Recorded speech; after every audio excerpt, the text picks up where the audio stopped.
Galio instead. Not a bad second pick, nevertheless. We've expected this, right? Because there are already scarcity when it comes to support champions, so they have to place it coming into the early phases. But Yasuo is something of an expectations here for WBG side. If they go for the Yasuo, it can just easily be a Jack spec per unrun.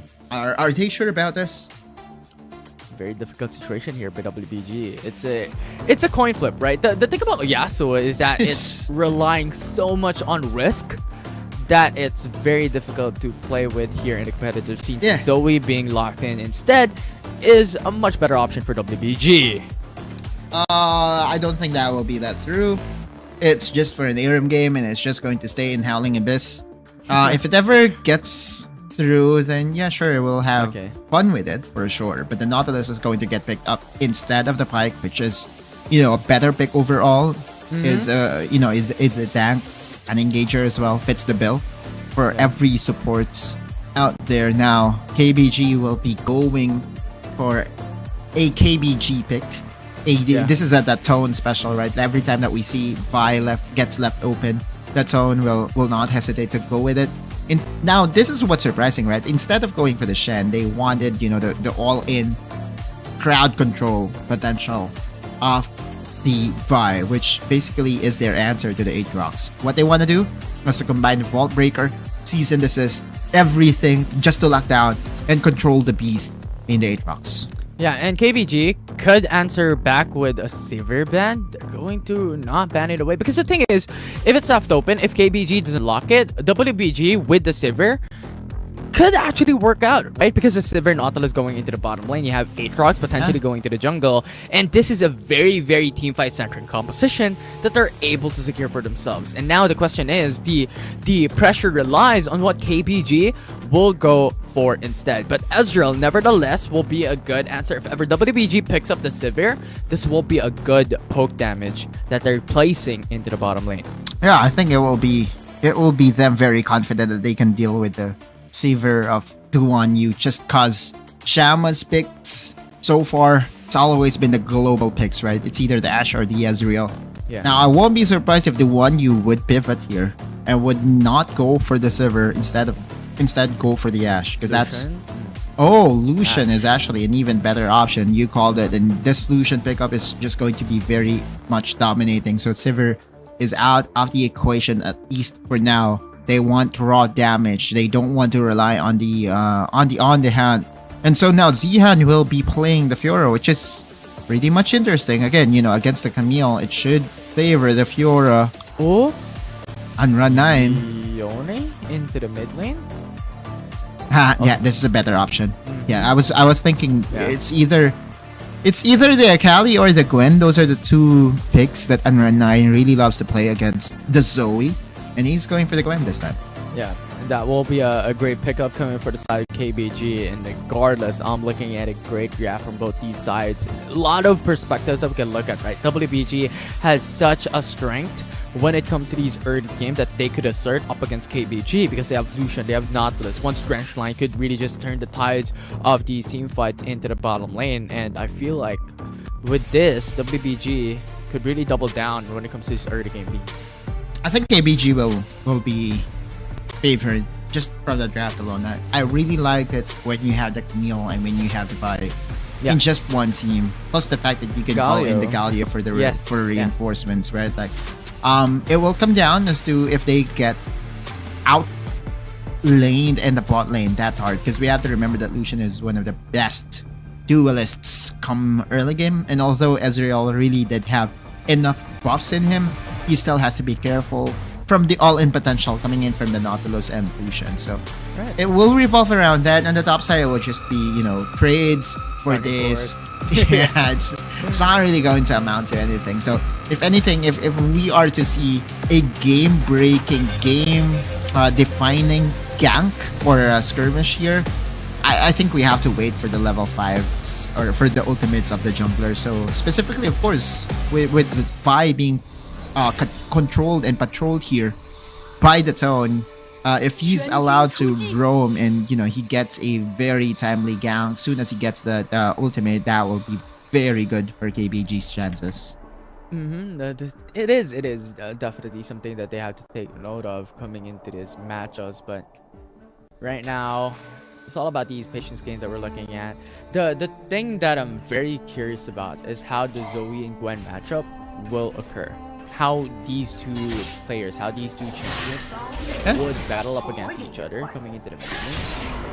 I think we priority should definitely go on Zoe's side just because of the range advantage, and Battlestar is actually a little bit more reliable when it comes to clearing the minions. So if in case that there will be an invade or if there will ever be a battle for the Rift Scuttlers, the Zoe will be the first to back up their his jungler. But in the side lane though, that's where the difference is, because Gwen, at 3 minutes or at 4 minutes, we see this rotations coming from all the teams that we have here, and oftentimes we see the mid lane go to the bottom lane just for split push pressure, and that's where the Gwen will separate herself against the Zoe. In addition to that, a lot more priority when it comes to objectives, right? Right. Why the dual lanes go into the mid lane is a better rotation path going towards either the Drake or the Rift Herald, because if you just leave it into the dual lane, you're just being a little bit more towards Brink's edge on leaving the Drake only as an option for you to fight with. So that is one of the expectations and one of the standards that we've seen all throughout Season 1 and even Season 2 coming in. Yeah, and there's a double Scuttle start, by the way, for Weibo Gaming. The top one was secured by their jungler, meanwhile the bottom Scuttle got secured by their bot lane duo, which was kind of expected, right? With the dominance that is expected from the Lucian Nautilus, they can easily translate and cheese a jungle steal. Or if he ever... Okay, so now he's level 5. With time you get XP. That's basically it. But he's not finding the gank, at least for now, and he has to go back to his jungle camps to, farm more camps for himself. Yeah. He needed that level 5. And the way that Faye is playing is very vision-centric. If you see the map, it's very good. These micro plays, right? It's not something that we look at specifically every single time, but it's very clever, right? Because the thing is, they got Rift Scuttle, and Zoe also placed a ward into the top side brush in the mid lane, and he understands that there's no one gonna visit him, so he was playing towards the top side in the laning phase. So it's a Vi that can't do nothing. Yeah, it also is hard to gank a Zoe, right? Like at this point. Sure, Vi does have the ultimate lockdown available, but Unrun 9 does not have a crowd control that can help out this Vi take down Faye or take down the Zoe. There will even be better chances to rotate on the top side because the Hexa ultimatum is going to be there to follow through with the season assist. So I think that's what is in mind by KBG. Meanwhile, WBG is going towards a potential gank here in the bot lane, but the ward spots out Fan and he will just immediately back away. And now the taunt is going into the top side. Zihan does not have a single clue, but going under the turret. Very, very good initial game. You know what? We still cannot fight up against KG on his prowess and his dominance as far and how he controls the wave. So just staying under put on the tier 1 is very disciplined. And plus the fact that he knows that his jungler was on the other side of the map. There's no reason for him to greed out a couple of minions. But so far, the win game composition here by Weibo Gaming is actually to their benefit, because if you look at the gold lead, just from the laning phase alone, they are at least able to get a couple of 100 advantage over KBG, which is kind of expected. Again, just from how you look at this game overall. Now, this is the problem, right? So there is a transition. Unrun 9 went to the bottom lane, but they did not send over the Zoe. It's the Lucian that is going against the Gwen. So the problem that I presented earlier in where, side laner... Wait, hang on. Okay. No commitment whatsoever. In where the side lane will be controlled by the Gwen, if facing against the Zoe, it's not a problem anymore because Faye did not transition over to the bot lane. Yeah, Lucian stayed put into the bottom lane of the BG Right. though. Having the pincer maneuver onto Yu has to force out the flash. So good summoner Right. spell burned by WBG. And some fruits being eaten here by Yu just to survive. He will still be able to help out. Oh, The taunt going in with a wall breaker along with a flash, and now that wall but the answer back into the bottom lane as Lucian fall down. yep. And now WBG will be rushing to try to defend their tower here in the bottom lane. WBG was able to get a prize, massive prize, but they will be spotted, right? Like they will be spotting Fan and Faye just around this mid lane quadrant, which means that Unrun 9 will feel safe here in the bottom lane. But this is what we were talking about, right? Although there is an advantage for the Lucian against Unrun 9, it's not going to be an advantage if it's going to be a 2v1. And Duan Yu did actually lose out the discipline game, right? He was too far forward. There's no reason for him to be that forward. And so now KBG was able to not just take out a dragon for himself, for themselves, they were also able to at least get one more kill in the bot lane, which you don't want to give against the you don't want to give it to KBG because they're so good at it. Yeah, you don't want to. And as far, you know what, even if Lucian died, I just want to highlight like a micro play that he did. He just sidesteps so that the wall breaker did not connect. It's just really good overall. And these micro plays, from what we've seen time and time again, coming in from Zoe into the mid lane a while back, Lucian coming into the bottom lane. Yes, he died, but his micro plays were still on point. Nevertheless, it was really good, and you see this often coming from DCN teams. It's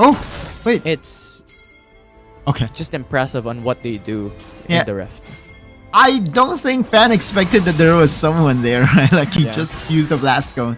And it had been that they focused him down. That's a 2v1, so that could have been a very scary moment for Fan. But I agree with you. All this micro plays really helps out all the CN teams capitalize on their macro knowledge. Because before you think about the macro, you have to be so good at the game.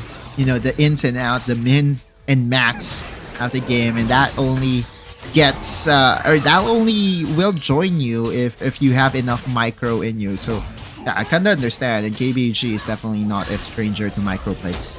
Yeah, and thus far though, this is what we talked about, right? A while ago we were discussing before the fight even occurs. One you just got visited by Under 9 and Tatan, and now Hero's Entrance comes in with Faye going into that fight, so has to force out the flash there, and you comes into the bottom path just so easily.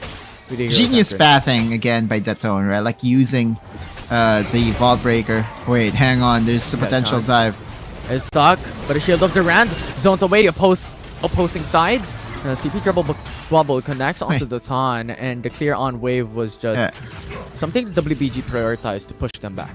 Yeah, at least it did not really turn from bad to worse for Rainbow Gaming, right? That still is 2 kills to the side of KBG. And how many times have we seen this? KBG just allowing Unrun 9 going into the bottom side here. It is a 4v3 as Fan just denies the Justice Punch, and WBG gets a second third of this game. 2-0 in tower count, right? Like 2-0 in kills sure favors KBG, but WBG is not lagging behind when it comes to pressure. Although the first one that was taken down is this mid lane, that was a result of the literal takedown, you still have to tip your hat over to Weibo Gaming. They're slowing the game down, and again, with KBG's lineup, I just don't think that they will really be fighting 5 minutes into the game, right? The early stages of the game is all about scaling, especially if you have the Ezreal, especially if you have the Gwen, and just as long as you have very timely picks from the Vi and the Camille, then that should be okay. That should be fine, right? Like that should be enough in order for you to transition over to the late game in where KBG is strongest, I guess. Yeah, and at this point, you're just waiting for Siama to reach that point wherein he already has the Trinity Force along with a Manamune. So KBG, pretty much at this stage of the game, they just have to wait, right? Waiting game is the name of the game here by KBG. Once it reaches that point, wherein now they can fight, reaches level 11, level 12. This is where they shine. Datone might go for an engage now. He's holding back, and Yu will be receiving some chunk of damage. Oh, flash along with the Drench Line connected onto one, but Yu quick reaction goes in with the Hero's Entrance along with the Hexic Ultimatum as Zion is very, very low. And that will be a 4v5 situation, but coming into the middle of it all, it's Aatrox, but KBG answers back. They will get a couple of kills. They will get 2 in return up against WBG. Perfect team fighting once again, and Faye wants to steal this. I don't think he has enough, and Yu will just zone him away. The second dragon goes over to KBG.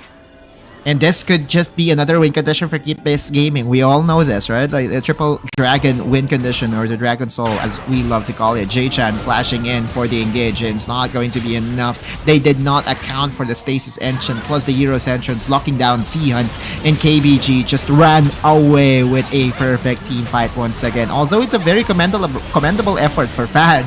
I don't think he anticipated the amount of burst damage coming in from KBG, and this is what you have to be wary of as an Aatrox, right? You can get locked down, you can get executed, and basically the tankiness of the Aatrox is all about life stealing. Yeah, plus the crowd control as well. Like, there are so much poke damage for the side of KBG, given the fact that you have Ezreal in your lineup, along with the scissors that can deal mid-range damage. But the thing is, KBG also has the crowd control, so Aatrox going into the middle of them all was a good attempt, but when he came through, there's just no escaping that. Yeah. The cease and desist being held back here by Datone was genius, yeah. Oftentimes, you know, we see the cease and desist as the first one to be casted, but it's Datone that we're talking about. I think he's one of the smartest junglers that we have in the tournament right now. And, you know, his play on Vi and Kha'Zix, it's not as flashy as Weiba's Vi or Long's Vi, but it still is as effective. What? Did you see that? Did you see that? Yes, he waited for the time when Zoe jumped through the ball break. That was just so good from the Ton. I tell you right now, he's a genius, right? Like, he's not... maybe he's not really the flashiest jungler that we have in the game, but you know, when it comes to the smarts, the genius play, the 500 IQ plays, he has that, and it's almost always going to benefit KBG. And I know Dash is a hater of Datone, right? He says that, you know, Datone cannot carry carry junglers. It's not Datone's meta, but it doesn't matter, right? Like at the end of the day, it's, you know, when being allowed to play all these pick champions, like for example the Shen or the Vi, he's so effective. So yeah. He's so good. That was so good. Once again, highlighting micro. Like, when was the last time we saw something that impressive? Right. It was so good. It was picture perfect, more or less. And now the Tone once again paying a visit coming into the bottom lane. But that's a Fury that we're talking about. It's very mobile as a champion. You can't really burst down that easy. And now the game continues for KBG. Again, they're just happy to scale it out. They're not the type of team that will throw away leads. And with Xiaoma just continuing his scaling alongside Unrun 9, that two-headed dragon will soon be a problem for Weibo Gaming.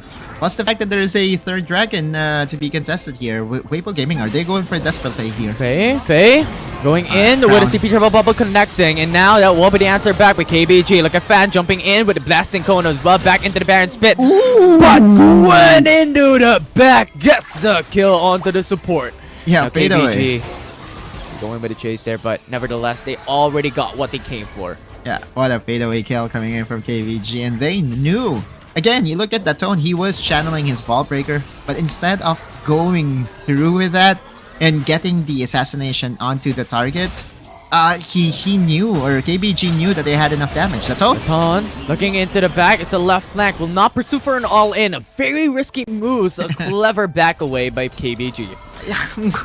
Whenever you see KBG play, right, like it's so methodical, it's so systematic, that they're not going to give you any opening to have turnaround potentially waiting, right? Once they secure the first tier tower here in the mid lane, that's enough, right? Let's back away. Let's spend all this gold that we were able to get for ourselves. And now, in the upcoming team fight we're in, there is an objective to fight for, really. That's where we can really put our leverage in, our advantage in. And although Faye is doing a great job in controlling and, you know, dealing damage with his pokes, they have yet to find a kill. 0 kills so far for Weibo. Yeah, a stature of one of the defending champions. You going in with the flash as well. It was so close. QSS. Oh, J-Chan. I mean, J-Chan just has to use up the flash to deny that CC from KBG. But that's the information provided. The one you does not have the QSS nor the Flash here. Weibo Gaming, they want to contest this third dragon. They don't want to give away the soul. And KBG wants this for sure. They want this. Under 9 looking to go into the backside as well. Has eyes on Faye. But the thing is, WBG is currently getting pincered here. Might just get pinned down as the Taunt now looks to go in with a Volt Breaker onto Jeshan. Cease and desist into the backside, but you also have Fan coming through. And now he gets pinned out, has to force out the flash. That won't be KBG who loses their jungler, but they still get the soul. It was Gwen who turned the tides for KBG as they secure the objective. This is what they wanted. Yes, you can get the kills, but the soul is already secured. And KG has to survive this, because if he ends up dying, that might just be the game. WBG still has 5 members, has enough damage to take down the Nexus if they want to. Now this is going to be a 1v5. You look at the death timers, almost 30 seconds for all the members here for KBG. 1v5, can he do it? KG, the only one I'm standing here to be able to defend the Nexus, will go in with the hook shot. He's just getting CC'd all around, and there is just no hope. The Nexus will fall with one team fight alone as WBG will get game 1 in the series. Crazy game, crazy game. They were able to get the soul, but then in the end,